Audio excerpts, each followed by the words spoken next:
খুলনা প্রকৌশল ও প্রযুক্তি বিশ্ববিদ্যালয়ের ৩৭ শিক্ষার্থীকে সাময়িক বহিষ্কারের সিদ্ধান্তকে প্রত্যাখ্যান করেছে বিশ্ববিদ্যালয়ের শিক্ষার্থীরা। আজ ১২টায় ক্যাম্পাসে সমাবেশের ডাক দিয়েছে তারা।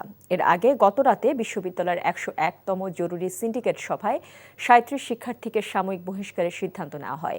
এছাড়া সভায় ৪ঠা মে থেকে শিক্ষা কার্যক্রম শুরু এবং ২রা মে বিশ্ববিদ্যালয়ের সকল আবাসিক হল খোলার সিদ্ধান্ত নেওয়া হয়।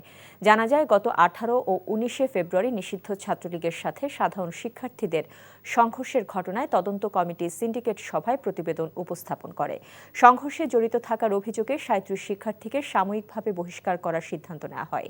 পাশাপাশি তদন্ত প্রতিবেদন অনুযায়ী প্রয়োজনীয় ব্যবস্থা গ্রহণের জন্য বিষয়টি বিশ্ববিদ্যালয়ের ছাত্র শৃঙ্খলা কমিটির কাছে প্রেরণের নির্দেশ দেওয়া হয়।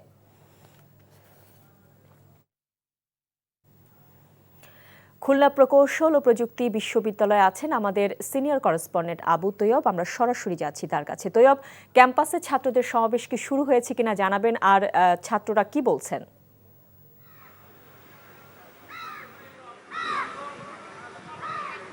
জি শাওন, আপনি একটু আগে খবরে যেমনটি বলছিলেন যে গতকাল রাতে সিন্ডিকেটের সবাই যে ওই ৩৭ জন শিক্ষার্থীকে সাময়িক বহিষ্কার করে, তারপর থেকে এখানে উত্তেজনা রয়েছে। ছাত্রদের কর্মসূচি রয়েছে। আমরা রয়েছি দুর্বার বাংলার পাশে। এখানে ছাত্ররা একে একে করে জড়ো হচ্ছে। তারা একটু পরে এখান থেকে বিক্ষোভ মিছিল করবে। আর সর্বশেষ যেটা খবর হলো যে ওই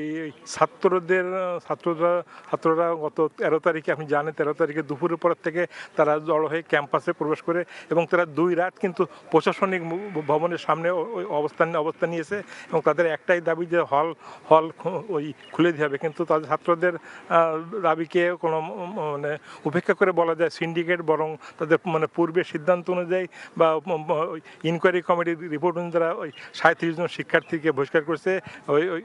ওই শিক্ষার্থীরা এই যে সিন্ডিকেটের ওই সিদ্ধান্তকে প্রত্যাখ্যান করে তারা আজকে দুপুর 12টার থেকে এখানে কর্মসূচি করার কথা। তারা এখন একে একে জড়ো হচ্ছে। আপনি জানেন এটা বৈশাখ মাসের তীব্র তাপ ধরে। তারা দেখছে যে ছায়া ওখানে অবস্থান নিয়েছে। তারা একটু পরের থেকে তারা কর্মসূচি শুরু করবে বলে জানিয়েছে। এবং আপনি জানেন এখানে ২ শতাধিক ওই হল এবং ক্যাম্পাস পুরোপুরি বন্ধ রয়েছে। এখানে শুধু ওই ২ শতাধিক শিক্ষার্থীরা আছে।